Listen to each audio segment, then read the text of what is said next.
Hey guys, welcome back to the channel. This is a story about what if Naruto is neglected by family transport in fairy tale. Before I start, please support for more amazing content and do consider subscribing to my channel and share this video with your friends.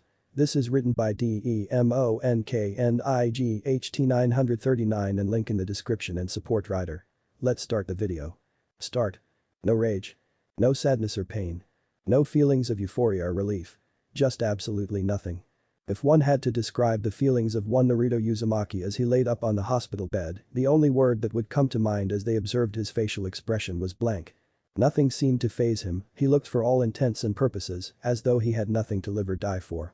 A rather disheartening conclusion for the legendary Jiraiya the Toad Sage and the fifth Hokage Tsunade Senju as they stared at the boy that came to mean so much to them both. Hey kid, I know you're hurting, but you'll pull through this, and before you know it, you'll become Hokage and will be barking orders at both me and Tsunade, so stay strong kiddo. Jiraiya spoke softly to his apprentice, internally hoping to see a sign of life in his eyes. Nothing. A depressingly expected reaction for both Sannin as they've been enduring the silent treatment from the young blonde since he woke up half an hour ago after 48 hours of being unconscious. Naruto just continued to emptily gaze at the ceiling of the hospital. Unadmitted to a hospital, the first and only thing the blonde would do when regaining consciousness was to escape, as he'd much rather spend his time training or eating ichiraku or trying to convince Sakura-chan to go out on a date with him. It was as he found a better way to spend his time over staying in the boring hospital, not today though. This time around the young shinobi had no thoughts of an escape plan, no sudden notion of wanting to leave the hospital. This time the blonde was content to spend his time here and contemplate in silence about the recent events that transpired 2 days ago. 2 days ago when he fought his best friend and rival Sasuke Uchiha and successfully brought him back to Konoha. One would think that the young jinchuriki would have been jumping for joy at his success, and that most certainly would have been the case if not for the fact that his best friend almost killed him. Family is something precious, they're supposed to care and look out for one another no matter what. So why would Sasuke, his best friend and brother, try to kill him? Sure, he was fighting Sasuke to prevent him from joining Orochimaru and to force him back in Konoha, but that was because he cared. Did Sasuke not care for him? Or did he? But he decided that the bond they shared was not worth it. It baffled the blonde that someone he trusted immensely was the very same one to be the cause of his life almost fading away. Death came very close to clutching Naruto's existence, and the one responsible for that was the one who he proudly claimed to be his best friend, his rival and his brother, a claim that in the end proved to be entirely one-sided as he bitterly found out. Clearly he needed to evaluate everything that happened in his life because to continue on as though nothing happened was extremely stupid. The blonde could not pretend as though everything was fine between him and Sasuke because it was not.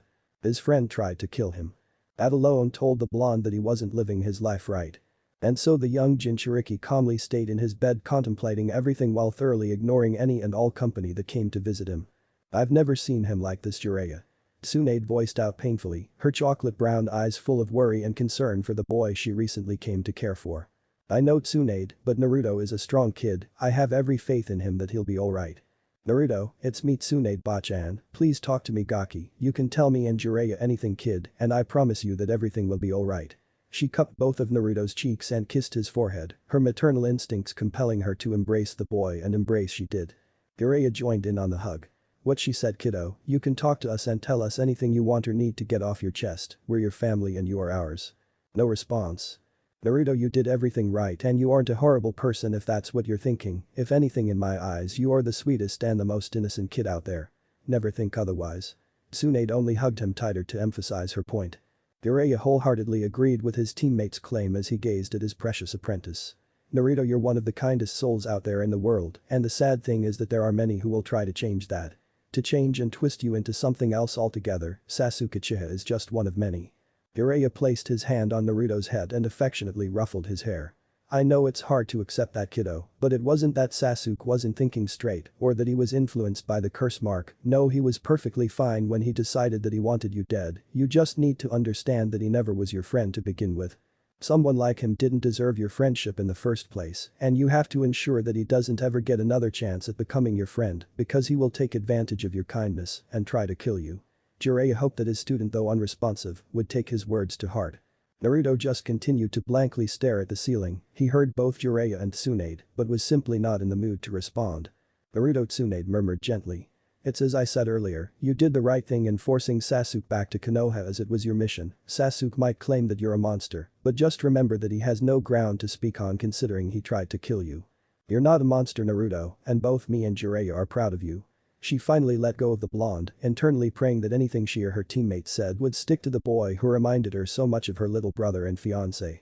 To say Sasuke Uchiha was in her shite list was putting it lightly, only two things were stopping her from killing that spoiled and disgusting brat, the council, and the reaction of the boy she was hugging. Both she and Jiraiya felt their heartbreak as they gazed at Naruto's empty and lifeless eyes.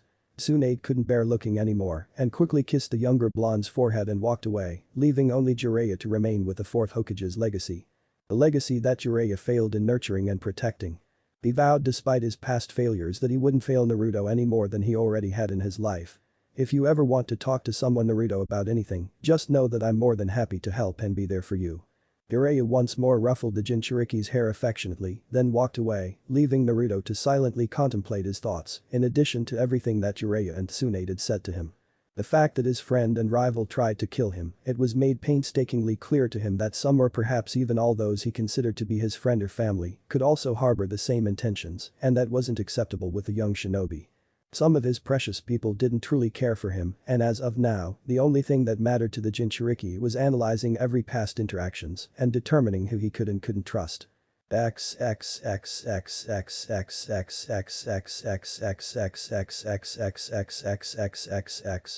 Many hours passed for the unusually passive and silent blonde. He hadn't had any company ever since Jiraiya and Tsunade left, and for that the young shinobi was grateful. There was a lot of anger and bitterness in him that just waited to be released as he spent hours just filtering through past memories spent with people who he thought cared for him. As it turned out, now that he actually paid attention, there weren't many who did care, but of that remarkably short list who did, among them was Jiraiya and Tsunade, the raiment stand owners, Haruka and Konohamaru, Shikamaru, Choji, Hinata, and Gaara who he developed a kinship with. Outside of that, everyone else just either saw him as a useful tool or as an annoyance. Or as a monster, Naruto thought, crinkling his now in disgust. He got off the hospital bed and calmly walked out of the room, a rare occurrence in itself as he usually left through the window. Being the Kyuubi Jinchuriki came with its own perks as Naruto was already healed from his injuries 2 days ago. Injuries and wounds and blemishes that would have taken weeks, months and possibly years were all healed in just a time frame of 48 hours. All but one, as Naruto had a ghastly fist-shaped scar just an inch away from his heart, a scar that would never fade away, and the nine-tailed Jinchuriki preferred it that way, a constant reminder to always keep an eye on not just his enemies, but on his friends as well. Eventually making it out of the hospital, the blonde shinobi wandered aimlessly through the empty streets of Konoha, his mind filled to the brim with the kind of thoughts and conclusions that would have upset him prior to the Uchiha trying to kill him. All my life I lived with everyone hating me for something out of my control. I trained so that I could become Hokage someday, so that people can change their views about me. In the process I've made friends and met people that have become something like family to me. Some of my friends and family, Naruto thought sarcastically, were never truly friends or family, a good example being the entirety of my team. If that's not stressful and annoying enough, I have a group of 10 S-rank criminals who are after me and being criminals. They'd have no problem in targeting the few people he did still care about. It hurt his pride to admit, but compared to the likes of S-rank shinobi, Naruto in comparison was pathetically weak. If he wanted to protect those few who truly cared for him, then him being weak needed to change. That was the conclusion he made, but the question was where to start. The blonde decided to return to the hospital after his conclusion, feeling like he could use a good sleep and some rest. 4 days had passed since then, days spent almost entirely in solidarity, and that's how he preferred it. It gave him ample time to think and consider, to decide and muse, and the peace, and quite was calming. He didn't ever think he'd enjoy being alone, but surprisingly he did. It was then, much to his dismay, that he learned that he was finally allowed to have visitors, no doubt a ploy by Tsunade to help him. He understood her intentions and even respected her more for it, but he just simply wasn't in the mood to talk to anyone. Especially not Kakashi or Sakura. He wasn't very lucky. That was the thought going through his head as Sakura entered his room this evening. "Hey Naruto, I'm sorry I didn't visit you earlier. I wanted to, but no one but Tsunade-sama was allowed to enter your room. I wanted to say thank you so much for keeping your promise to me and bringing Sasuke-kun back. What you did means a lot to me." Sakura frowned at the silence. Was Naruto still angry at Sasuke-kun for the fight a few days ago? But Sasuke-kun was being influenced by the curse mark that Orochimaru left on him. It wasn't really his fault that he tried to leave. I heard from Tsunade-sama that Sasuke-kun tried to kill you. I understand why you're angry, but I also know that he would never try to kill you if he wasn't being influenced by the curse mark. You're his best friend." Sakura spoke genuinely, meaning every word uttered. Naruto continued to ignore her, much more interested in studying the architecture of the ceiling than listening to Sakura's shrill voice. "I can understand that you need time, but I wanted to check up on you and to thank you. You really are a good friend, and I hope you get out of the hospital soon." The pattern of silence continued. Sakura grew annoyed with her blonde teammate. "Naruto. Stop ignoring me and say something." Naruto finally acknowledged her and slowly turned to look at the only other occupant of the room, coldly glaring at the pinkette who reeled back and gulped, totally unaccustomed to her blonde teammate who always asked her out on a date just staring at her so icily. I'll leave you on your own." Sakura left the room in a hurry, heart thundering with bits of fear and unease as she paced away. Seeing her leave made Naruto feel a lot better. But the memory of the words uttered remained. Did she really think Sasuke was under the influence of the curse mark? Did she really think that after serious contemplation that he would remain friends with her? Naruto wasn't the sharpest tool in the shed, he knew that, and he accepted that there were many people who just happened to be smarter than he is, but by no means was he stupid. For the first time since he woke up, Naruto frowned as he looked towards the door where Sakura left. He rolled his eyes and laid back on his pillow, his mood thoroughly ruined no thanks to his former crush. He tried his best not to let her words ring in his head, and he succeeded eventually for the most part, his thoughts instead drifting to training and how to become stronger. After all, 10s rank shinobi are hunting him because of his burden. But was the Kyuubi truly a burden? He may not like the beast, but it's not like the Kyuubi wanted to stay inside him either. Say what you will, but he at least could trust the Nine Tails in that he wanted his survival since they were tied because of the seal. Sure, almost everyone in the village despise him because of being a jinchuriki, but being a jinchuriki is what saved him from death at the hands of his teammate. Naruto didn't like the Kyuubi, a feeling that probably would never change, but he should at least thank the monster for helping him stay alive. But thinking of the Kyuubi made Naruto's thoughts shift towards his goal or former goal of being Hokage. It started with wanting people to acknowledge him in a positive manner, rather than to ignore or hate his existence, but was the acknowledgement of these people really important? Ever since he could remember, he would always be met with hateful glares or scorned looks, getting kicked out of the orphanage, not being served edible food or water. The only reason he's made it till now was because of the kindness and mercy of the ramen stand owners and the third Hokage. The owners of Ichiraku Ramen were truly good to him, and so was the third Hokage, who despite not being available all the time, tried his best to be there, and Naruto loved him for that, but everyone else. They never gave him a chance. That thought was something Naruto made a habit to not think about. After all, it was better to look at the bright side of things. Yes. That's how he lived his life despite all the hatred and misery that surrounded him, but after an attempt at his life by someone he considered precious. Naruto could not kid himself anymore. The way he continuously forgave everyone was wrong of him. There was nothing wrong with forgiving people, but there was a limit, and almost everyone here crossed that limit a long time ago. No longer could he pine after the dream of becoming Hokage, when the goal of becoming Hokage was for the acknowledgement of the cruel villagers and shinobis here. They were the real monsters for treating a child that way. He stood up and made his way outside the room. He'd been cooped up in the hospital long enough. He didn't feel like returning home just yet when he'd already been in a confined space for 4 days. Using some fresh air sounded just like what the doctor ordered. But that reasoning, a few minutes later and Naruto found himself strolling the forest, just silently admiring the beauty of nature and how it all seemed to look even better under the gaze of the moon. "Hello." A woman's voice spoke to him from behind. Naruto paused and looked over the owner of the sensual voice. The owner in question being a beautiful young woman with moon-glistening olive skin and shimmering gold hair that cascaded all the way down to just above her wide hips. Her hair framed her delicate and angelic face in a way that only seemed to emphasize her breathtaking features. A small cute button nose on top of pink pouty lips, a sharp jawline that went in correlation with her high cheekbones, and perhaps her most distinguishable feature, being the finest set of hazel-colored eyes that just gazed at him amusingly, no doubt aware of the blonde giving her a once-over. The mystery woman was attired in a royal white toga that draped over her voluptuous shapely form. A curtain of fabric that concealed her whole body but left her slender shoulders and feminine arms exposed, while also possessing a 3/4 slit, showing off deliciously thick tan thighs that wobbled enticingly as she swayed her way towards him. It was a unique fashion choice, one that Naruto and the entire Elemental Nation was unfamiliar with. He was no Jiraiya, but even he felt his cheek dust a small pink before he forced the blush away. "It's so nice to finally meet you, Naruto Uzumaki." She stood before him, towering over his 4'9" frame with her height of 5'4". "My name is Akira and I have an offer to make that I think you'll find most appealing." Naruto stayed silent, but a part of him was curious, and Akira easily picked up on that. I have been watching you for quite a long while now, and I have been very impressed with your inner character and spirit. And why have you been watching me? What is your offer? Naruto questioned her.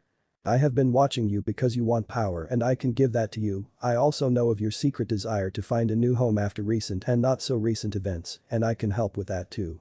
Akira took a small breath and continued. You wish for a place where people won't look at you and see the nine tails instead. You want a place free of the stigma of being a jinchuriki, and I can help you with both being strong and finding a new home away from all this hatred directed towards you. Naruto couldn't lie to himself, her offer did intrigue him, but regardless of whether he was comfortable leaving Konoha or not, there was no doubt that there was a motive behind this generous offer. And where is this place where I wouldn't be judged for being a jinchuriki? How would you help me become strong? Furthermore, how would I know you're telling the truth? And if you are telling the truth, what's the catch behind this proposal? Akira inwardly smiled at the blonde's questioning, it was pretty cute and a little hilarious that she, a goddess of all beings, was getting interrogated by a young human child. The place I plan on sending you to is called Earthland, it's not here in the elemental nation or even in this world, rather it's an entirely different universe. She revealed to him. Naruto was bewildered, of all the things he was expecting to hear, he wasn't expecting a different dimension to be his answer. What the hell are you talking about? You will find this hard to believe, but I am a goddess Naruto-kun, and it's just as I said, I can send you to another dimension where the concept of war is scarce, the ideas of jinchurikis do not exist there, and peace is much more prevalent in Earthland. Naruto frowned as he listened to her, so his ears weren't clogged up when she said that her idea of a new home was a different dimension. Despite the lunacy behind her statement, Naruto stayed to at least to hear out. As crazy as this woman or goddess as she called herself might be, she was in no way rude or condescending to him, he might as well reciprocate some of that respect by staying and hearing the end of her offer. Didn't mean he wouldn't question her claims though. You're a goddess huh? Naruto tried and failed to suppress the sarcasm in his tone. And why would I believe you to be one? Do you not realize how insane that sounds, lady? Akira giggled at that. Pretty insane I know, but being a goddess, I have the answer to almost all your questions, and that should be good enough proof, yes. Naruto narrowed his eyes. The answer to almost all my questions. She nodded enthusiastically. Naturally there are a few answers to certain questions that I'm forbidden to indulge, but any questions you have on almost anything I should be able to answer. Then you can start by telling me the names of my parents. Naruto asked her calmly, very much aware that she wouldn't know the answer to this question. Minato Namikaze and Kushina Uzumaki. She answered smoothly. What? Naruto almost yelled out. My father is the fourth Hokage. You must be lying because there is no way he is my father, and who the hell is Kushina Uzumaki? We share the same last name, yes, but that could be a coincidence. Akira felt her heart break slightly for the child before her, she could only imagine the pain of not knowing one's parents. Kushina Uzumaki was the jinchuriki of the nine tails before you and she is your parent, so is Minato Namikaze, you can verify my claim with your Hokage and your master Jiraiya. Naruto took a deep breath to calm himself and regain his composure. I will verify those claims for myself, but there are still some questions I have that still lack the answers I want. How would I become strong? And assuming that everything you said is the truth, what do you gain from this proposal? If you really are a goddess, then wouldn't my help be unneeded? Hazel-colored eyes gleamed with ambition as they locked on a confused but firm blue. In Earthland, people do not possess chakra, but in its place is magic. Magic? Naruto questioned her. Akira nodded. Yes, magic has many similar qualities that it shares with chakra, but there are just as many differences. For starters, magic is not made within the body, but rather there are particles in the atmosphere called ether nano that the body absorbs and stores in an organ. The explanation is a lot more complicated to explain, but that's the gist of it. Magic in general is a lot more versatile than chakra, but that doesn't necessarily mean that magic is better. That said, you could become strong by learning a special brand of magic that is both powerful and incredibly unique to the world. And that form of magic is called? Naruto asked her curiously. She grinned. God Slayer magic, Darkness God Slayer magic to be more precise. Naruto had to admit, the name sounded very cool, however he couldn't help but be confused. You're teaching me magic to slay you and your kind. Why? The answer to that question is related to what I benefit from you agreeing to our deal, assuming you do, of course. Naruto said nothing but waited for her to continue.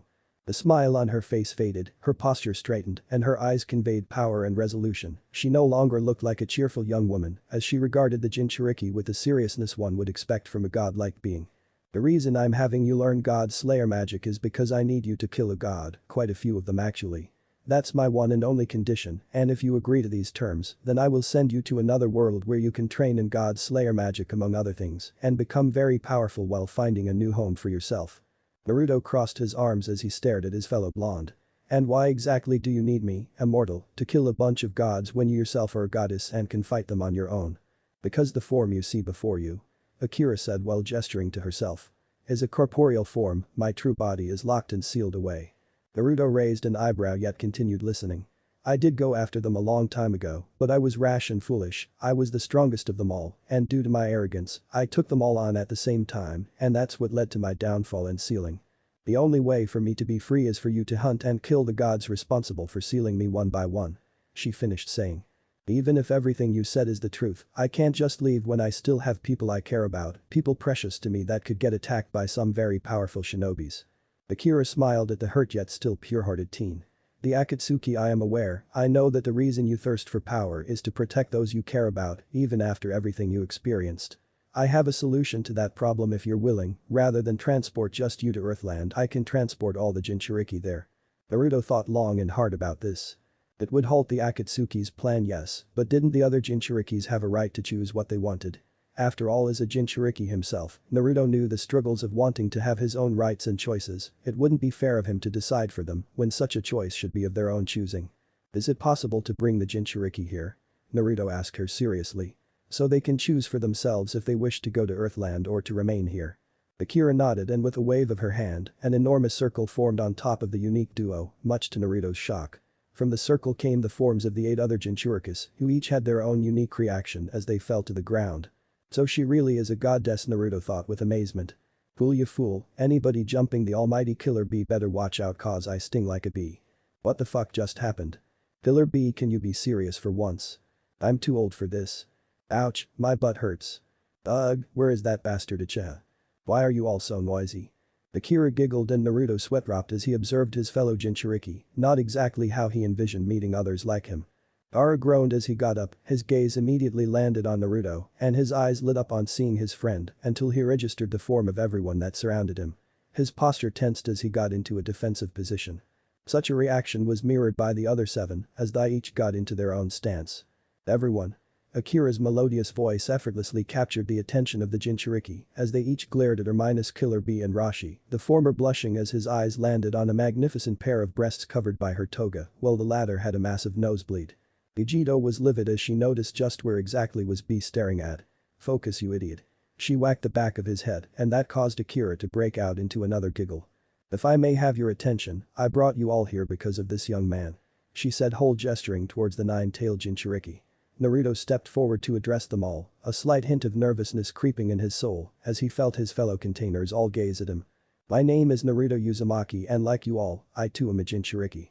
Such a statement brought wide-eyed reactions as this was the first time that all 9 jinchurikas were in a single place. I had you all brought here because this woman, or should I say goddess, can send us to another world. Pan, the 5-tails jinchuriki, stepped forward. And how exactly do you know for certain that this woman is a goddess?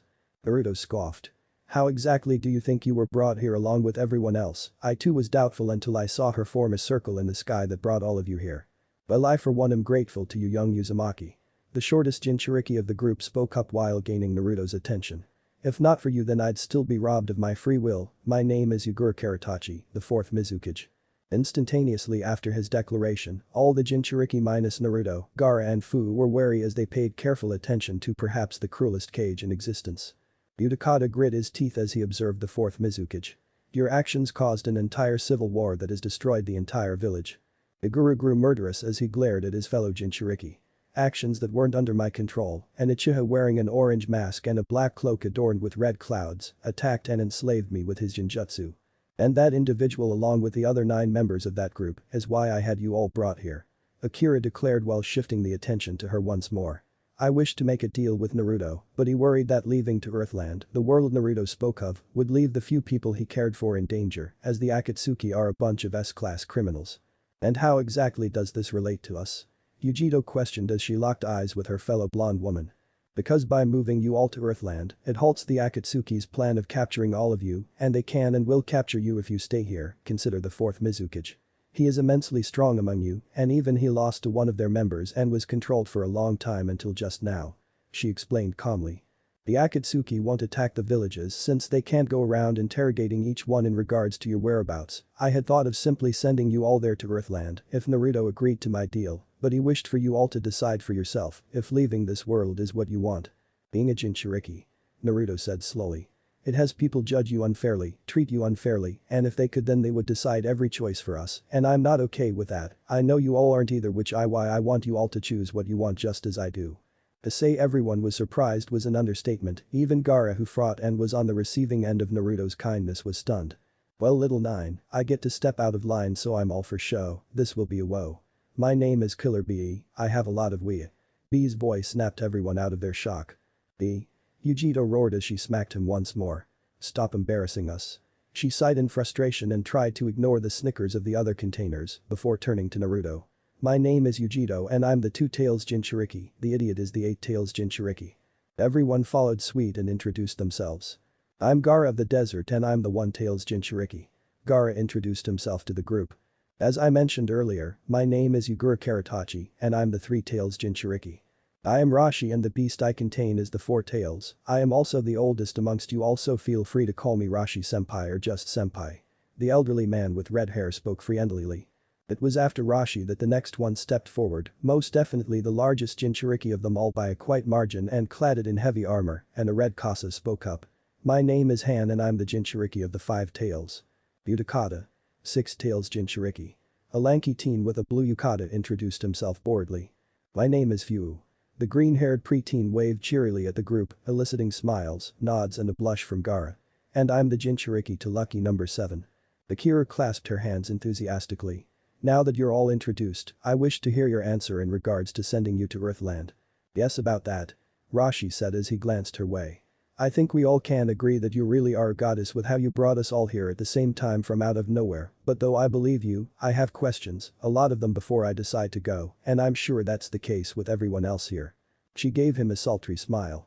Then fire away, Rashi, but do keep in mind that I'll only answer a select few questions before I send you back to your respective villages. This world you spoke of, Earthland, is it peaceful? Or is that world also gripped by war and hatred? He asked her seriously. Earthland is extremely peaceful compared to the elemental nation, they too have their problems as do all worlds, but compared to over here, that world is paradise. She replied truthfully. Here's the next question. Yukada said. Are there Jinchurikis in that world? No Jinchurikis. She shook her head. Will I get a chance to be part of a family? It was Fu that asked that question, a bit meek and embarrassed as she felt everyone gaze at her. Akira smiled gently and nodded. Most definitely Fu. Yugura coughed to get the goddess's attention. Assuming that Naruto doesn't accept the deal between you and him, would you still send those of us who wish to leave to Earthland, or is that all dependent on whether Naruto agrees or not? Only if Naruto agrees to my deal, sending the Jinchuriki to Earthland will draw attention to myself, attention that I do not want or need, but can stomach only if I have something to gain out of this. Fu dropped her head in worry. Now I believe that's enough, Questy. What exactly do you want from Naruto, what deal are you trying to make with him? Gaara cut her off while slightly earning her ire. That caught the curiosity of the remaining Jinchuriki, as they all wondered what made Naruto so special that she would go out of her way to bring them here at his request. That is a matter that doesn't concern you or anyone else. I can respect that you're looking out for your friend, Gaara of the desert, but this deal is private and important to me, Akira patiently told him. Akira. Naruto softly called out. The goddess tossed a glance to her right, hazel eyes lit with curiosity and interest. Yes, my dear. I want you to send all the Jinchurikis who wish to leave to Earthland. Do that and I will agree to your deal. He proposed. For the umpteenth time, Naruto caught everyone off guard with his words and offer. It was Fu most of all affected by his proposition. But why? She said, confused orange orbs meeting a resolute blue. Why agree to this deal of hers so that those of us who want can live in Earthland? I'm grateful, don't get me wrong, but why? That's because it's obvious that you and everyone here wants to go, we're all Jinchurikis, that makes us family. He shrugged nonchalantly and Fu nodded shakily, touched by his words and sentiment. Gaara felt his lips twitch into a smile, that was his friend all right. But the word family, before you send us back I do have one last question. Gaara voiced out. If I decide to go to Earthland, can my siblings come with me? Akira nodded. Absolutely, just make sure that when you start glowing that they hold on to you so they can be transported with you to Earthland. I will give all of you a full day's time to do what you must.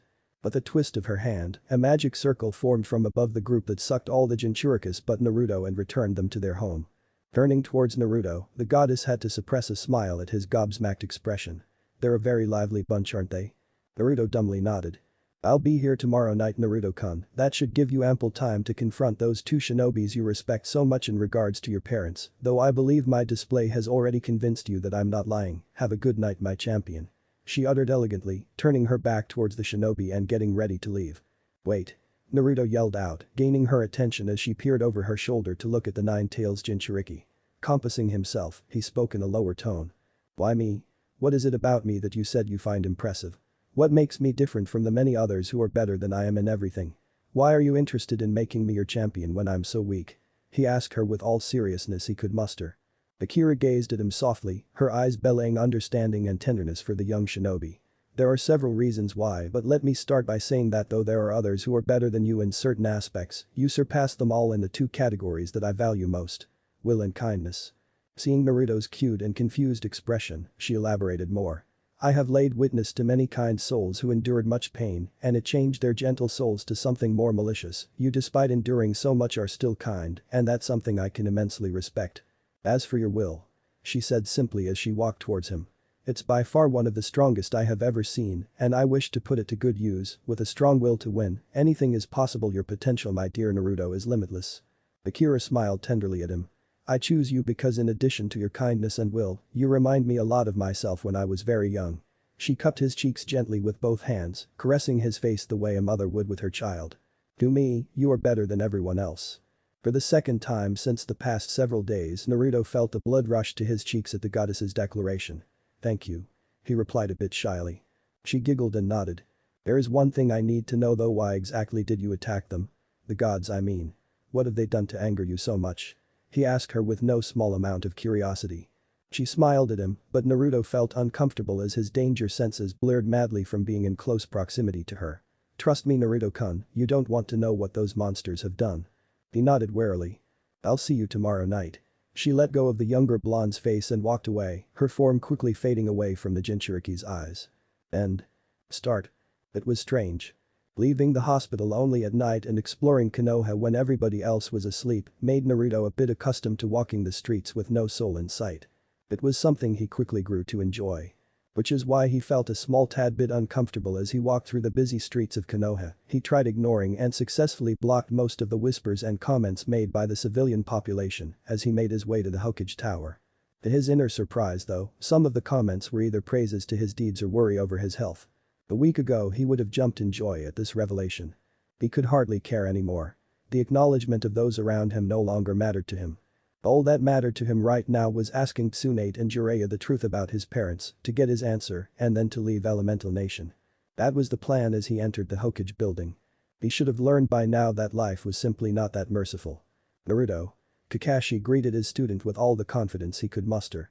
For the past week he felt a tidal wave of shame engulf and swallow him. He felt responsible for the condition of his pupil as it was his decision to teach Sasuke the Chidori, his decision not to train his sensei's son properly. Swamped by regret and guilt, he found himself unable to approach the blonde to apologize over how much of a failure he was as a teacher to his precious student. Ironically enough, the shame only increased until he was forced to come before the blonde to ask for his forgiveness. I am so very sorry, I have failed you badly, and I should have never taught Sasuke that jutsu. It's my fault for teaching him that jutsu and I bear full responsibility for what he did and for not training you properly. Kakashi bowed his head, unable to currently look at his student due to his incompetence. Naruto said nothing. What exactly could he say to the man? That he forgives him and was alright with just living and forgetting everything that happened till now. His teacher wasn't exactly bad to him, but neither was he good. Perhaps his sensei did deserve another chance to prove himself to the young shinobi, but Naruto felt such a thing did not matter to him as of this moment. He had much more important things to think about that took priority over whether he should forgive someone or not. He walked past his teacher and left the copycat ninja to grieve on his own in the hallway. Luckily Naruto didn't have anyone converse with him as he made his way to the Hokage's office. He stood before the door and knocked. Come in. Tsunade voiced out from behind the door. He needed no more invitation and stepped inside the office. Being greeted by a grin from Jiraiya and a small smile from Tsunade. About time you got off the hospital bed, it's good to see you on your feet, kiddo. Jiraiya exclaimed genuinely. What the pervert said, how are you doing, Naruto? Tsunade asked warmly. Naruto felt his heart slightly melt from the care shown by both Sannin. They weren't perfect, but they did care for him, and Naruto couldn't deny he cared for them as well. I'm doing alright. He replied back much to Jiraiya and Tsunade's relief. That's good to hear. Speaking of good, me and Tsune-chan were just discussing something and we decided you could benefit from being outside the village, me and you on a trip, what do you think? Jiraiya inquired. I do like the idea of being outside and exploring, but there is something we need to talk about. Naruto stated seriously. Both older ninjas paid immense attention to the blonde, so he let the words flow. My parents. He revealed the topic of conversation to them. Jiraiya did a double take while Tsunade looked alarmed, wondering if that bastard Danzo contacted him. Naruto closed his eyes as he recollected last night's conversation with a goddess. I found out recently from someone that my parents are Kushina Uzumaki and the fourth Hokage Minato Namikaze. Naturally I doubted the person, but they said that I could verify the information with you both. Are they really my parents' names? Jiraiya found himself lost for words. Of all the things he was expecting his apprentice to bring up, this certainly wasn't what he had in mind. A small glance at Tsunade showed that she was in a similar predicament. Well? Naruto questioned, snapping the Saiyans out of their shock. Naruto, who exactly told you that? Tsunade asked him. Naruto frowned. It doesn't matter who told me, all I want to know is if it's the truth. It matters to us because the person who told you this is undoubtedly dangerous and someone you should stay away from. The Jinchuriki started to feel his irritation brewing at the lack of answer. Is it the truth or not? The room was silent, agonizingly silent, as both older ninjas said nothing until Jiraiya finally sighed and nodded. Both the Toad Sage and the Hokage grew uncomfortable as Naruto gazed at them and said nothing for a while. Prior to a week ago, if someone had told them that their favorite genin would be this quiet, they'd have laughed at the person's face and walked away. Why? Why keep this from me? Were you ever going to tell me who my parents were? Was the plan to keep this secret to your last breath? It was Tsunade who answered. We were planning to tell you when you become 17 years old. We kept this from you so we could protect you, Naruto. Naruto snarled lightly. And how exactly does this protect me? Your father, Jiraiya said, was a very powerful shinobi. He made a lot of enemies in his life who would be more than okay with torturing him, and worse, they lost their chance 13 years ago, but if by chance they learned about you, you would forever live your life looking after you shoulder. He has that many enemies. Enemies who would be delighted to hear about this. We kept this from you so as to lessen the possibility of people finding out and putting your life even more at risk than what it already is. Tsunade exclaimed. I still had a right to know. Naruto thundered angrily, startling both Jiraiya and Tsunade. Do you know how many times I wondered if my parents abandoned me? If they loved me or not? Those were questions I thought about every day, every single day. Your parents do love you, Naruto. Jiraiya spoke quietly. They were brimming with joy once they learned of you. Minato couldn't stop saying that he will be a father quite happily, and it was the same, if not more, with Kushina. They loved you so much. Naruto's eyes were cold as he glared at his master. Then why did my father seal the Kyuubi in me that night? Didn't he technically choose this village over me? And what about my mother? What happened to her? Jiraiya didn't flinch as he gazed back at his apprentice's eyes. Your father didn't choose Konoha over you if that's what you're thinking. You need to understand, Naruto, that your mother was the previous Jinchuriki, and for a good reason too. She was in Uzumaki. Tsunade said, dragging Naruto's attention to her. The Uzumaki clan is a cousin clan to the Senjus, and they, and only they, had the biology strong enough to withstand having the 9 tails sealed within them. That's also the reason why the previous Jinchuriki before Kushina was Mito Uzumaki, the first Hokage's wife and my grandmother. Naruto Jiraiya placed his hand on the younger shinobi's shoulder. Minato had strong morals for a shinobi. He could never ask another parent to give their child, so he concealed a beast inside them, and even if he could, you were the only one capable of containing the 9 tails. He hated doing that to you, but it was either letting the Kyuubi rampage and killing everyone in Konoha while he fled with you and getting hunted by his many enemies, or it was sealing the Kyuubi in you and ensuring that at the very least that you have a village to live in that will prevent his enemies from coming after you. Jiraiya finished saying. It was never a matter of either choosing you or the village, Naruto. You were just extremely unlucky. Tsunade went over to embrace the blonde. Once within cuddling distance, she hugged the Jinchuriki tightly and lightly kissed his forehead, doing her best to comfort the clearly at pain shinobi. Naruto had to admit that he did feel better being embraced by Tsunade. He may have called her grandma many times, but she was more motherly to him than anything. Speaking of motherly. I still want to know what happened with my mother. Naruto asked a lot more calmly than earlier. An unfortunate side effect for female Jinchurikis is that when they're giving birth, the seal really weakens, which is the perfect time for when a tailed beast wishes to escape. Once a tailed beast escapes from their container, the container dies, and that's what happened with Kushina. Jiraiya declared morosely. The blonde Jinchuriki frowned. So it's my fault that my parents are dead. Nuo? Tsunade bellowed. Naruto, that night with the Kyuubi's escape was in no way your fault, and I will put you in the hospital myself if you think otherwise. Naruto left the hug and stepped away from the female Hokage. But it's because of me that the Kyuubi's seal weakened to the point that he escaped and killed many people including my parents. If it weren't for me then they would still be alive. Naruto Jiraiya stepped forward and stopped when said shinobi raised his hand. The jinchuriki turned and faced away from his master and the Hokage. I need to be alone, but Naruto looked over his shoulder to glance at the two older shinobis. Thank you for being honest with me. He walked away and didn't look back to see the despondent and regretful look gracing their features. XXXXXXXXXXXXXXX. A few hours had passed until it was finally the scheduled time to talk to Akira. Naruto waited in the forest patiently, his mind drifting to thoughts of the future and what it would be like to live in Earthland. The shinobi hadn't had the faintest of clue if being in a new world would be his best or worst decision, but he did know one thing, and that was that he wasn't ever going to be weak ever again.